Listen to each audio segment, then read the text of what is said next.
En 2025, ça ne sert strictement à rien de se lancer en dropshipping car le dropshipping est mort. Tout ce qu'on va voir dans cette vidéo. Salut à toi et bienvenue sur ma chaîne. Moi, c'est Savi. Avant d'aller plus loin, n'hésite pas à t'abonner, à liker. Ça me fera un grand plaisir.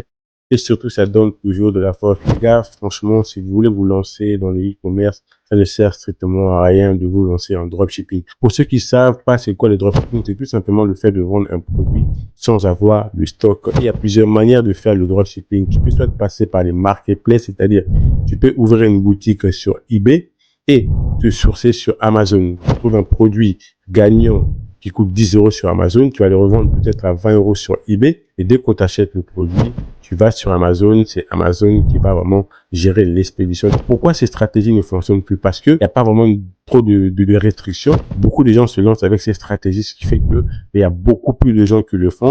Et du coup, eBay a capté que c'est une stratégie que la plupart des gens utilisent. Beaucoup de colis, notamment, ne sont pas livrés. Il y a des vendeurs qui n'envoient pas leurs colis. Pour justifier la livraison de ton colis, il te faut un numéro de suivi.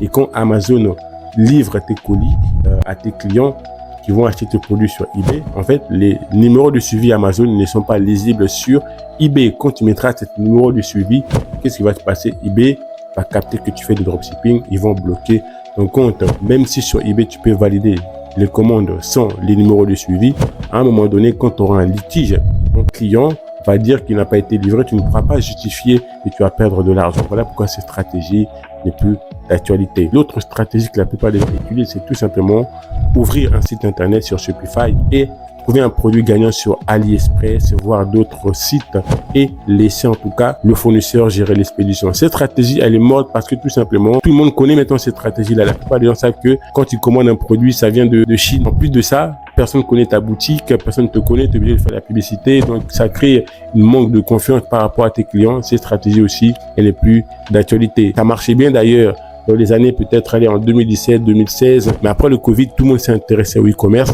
Les deux stratégies dont je parle en dropshipping ne sont plus faisables. D'autres diront, oui, tu peux aussi faire le dropshipping sur Amazon. Sur Amazon, c'est quasiment impossible de faire le dropshipping car à un moment donné, ton compte va être supprimé. Parce que qu'est-ce qu'ils font Amazon? Chaque année, ils vont vérifier les comptes des vendeurs qui vendent en tout cas en FBM. Sur Amazon, tu as deux manières de vendre, soit en FBA ou soit en FBM. FBA, c'est Amazon qui va gérer l'expédition et le stockage de tes colis. Mais par contre, en FBM, c'est toi qui gères tout. Et aujourd'hui, quand tu vas en FBM, la moindre erreur, Amazon peut supprimer ton code. Mais du coup, quelle stratégie en 2025 que tu dois mettre en place si tu veux vraiment réussir dans le e-commerce? Tout simplement, je viens de le dire, il faut arrêter le dropshipping. Si tu veux créer un business vraiment rentable qui va te permettre peut-être dans quelques années quitter ton travail, avoir des revenus réguliers, c'est tout simplement faire du e-commerce. C'est quoi le e-commerce? C'est-à-dire, tu achètes du stock, tu achètes tes produits, que tu vas soit te donner un logistiqueur qui va gérer la logistique de tes commandes. Dès que quelqu'un t'achète, ce sera la logistique à qui tu as confié tes commandes qui va s'occuper de l'expédition de tes colis. Ou soit simplement, tu peux passer par la stratégie Amazon FBA. C'est-à-dire tout simplement, tu ouvres un compte sur Amazon, tu repères des produits gagnants, tu achètes ces produits-là, tu les renvoies dans les entrepôts d'Amazon et c'est Amazon qui va vraiment gérer l'expédition, le service après-vente. Aujourd'hui, je te conseille vivement de te former. Si tu ne sais pas par où commencer, tu as pas mal de formations qui peuvent t'aider vraiment à créer un business rentable sur le long terme. Et si jamais tu veux te faire accompagner par nous, on a un programme de coaching qui peut aussi t'aider vraiment à développer un business en ligne. Bref, en tout cas, tu auras le lien en commentaire. Donc les gars, ça sera tout pour cette vidéo. N'hésitez pas à me donner votre avis en commentaire les gars. Et moi, je vous dis à la prochaine vidéo. Ciao, ciao.